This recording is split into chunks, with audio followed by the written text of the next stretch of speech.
নমস্কাৰ আপোনালোক সকলোকে পুনৰবাৰ স্বাগতম নসমাই মছজিদ বন্ধুসকল পলকতে চাওক আজি 9টা গুৰুত্বপূৰ্ণ খবৰ। প্ৰথমটো খবৰ, উচ্চতম ন্যায়ালয়ৰ ধমকত অব্যাহত ষ্টেট বেংক অফ ইণ্ডিয়াই ইলেক্ট্ৰেল বণ্ডৰ সকলো তথ্য দাখিল কৰিবলৈ বাধ্য হ'ল। ষ্টেট বেংকে ইলেক্ট্ৰেল বণ্ডৰ সমস্ত তথ্য দাখিল কৰিলে নিৰ্বাচন আয়োগৰ হাতত। ইলেক্ট্ৰেল বণ্ডক লৈ ডাঙৰ খবৰ। ষ্টেট বেংকে ইলেক্ট্ৰেল বণ্ডৰ সমস্ত তথ্য দাখিল কৰিলে নিৰ্বাচন আয়োগৰ হাতত। বণ্ডৰ ক্ৰমিক নম্বৰ জমা দিলে নিৰ্বাচন আয়োগক। সৰ্বোচ্চ ন্যায়ালয়ে কঠোৰ নিৰ্দেশ দিছিল ষ্টেট বেংকক। উল্লেখযোগ্য যে পূৰ্বতে বণ্ড ক্ৰয় কৰা ডাটাৰ বিপৰীতে ক্ৰমিক নম্বৰৰ তথ্য দিয়া নাছিল ষ্টেট বেংকে।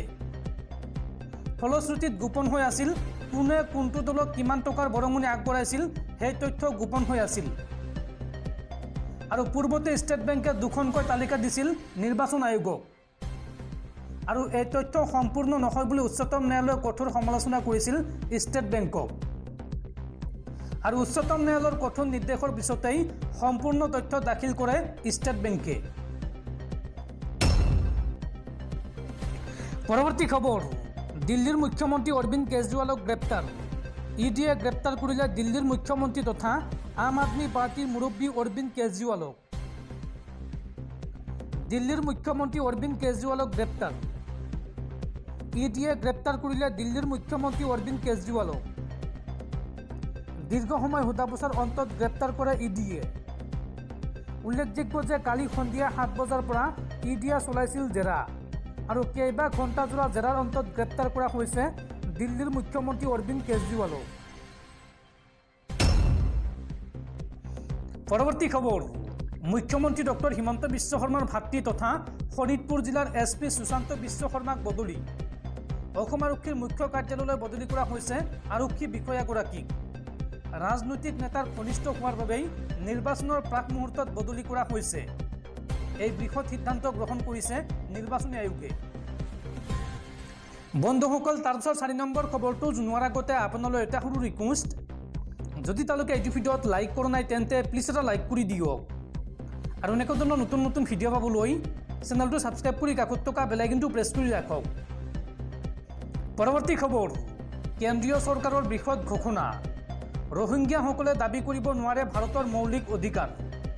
ৰোহিংগীয়াসকলৰ বাবে নহয়, ভাৰতৰ মৌলিক অধিকাৰ। এই বৃহৎ ঘোষণা কেন্দ্ৰীয় চৰকাৰৰ। ৰোহিংগীয়া শৰণাৰ্থীসকলৰ ওপৰত উচ্চতম ন্যায়ালয়ত কেন্দ্ৰীয় চৰকাৰে এখন শপতনামা দাখিল কৰিছে, য'ত কেন্দ্ৰীয় চৰকাৰে কৈছে যে বিদেশীসকলক ভাৰতত শৰণাৰ্থী হিচাপে সম্পূৰ্ণৰূপে গ্ৰহণ কৰিব নোৱাৰি।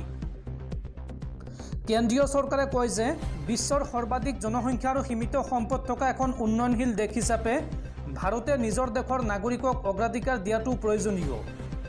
আইনী পৰিকাঠামোৰ বাহিৰত শৰণাৰ্থীৰ স্থিতিৰ কোনো স্বীকৃতি থাকিব নোৱাৰে। আৰু শৰণাৰ্থীৰ মৰ্যাদাৰ ঘোষণা ন্যায়িক আদেশৰ জৰিয়তে হ'ব নোৱাৰে।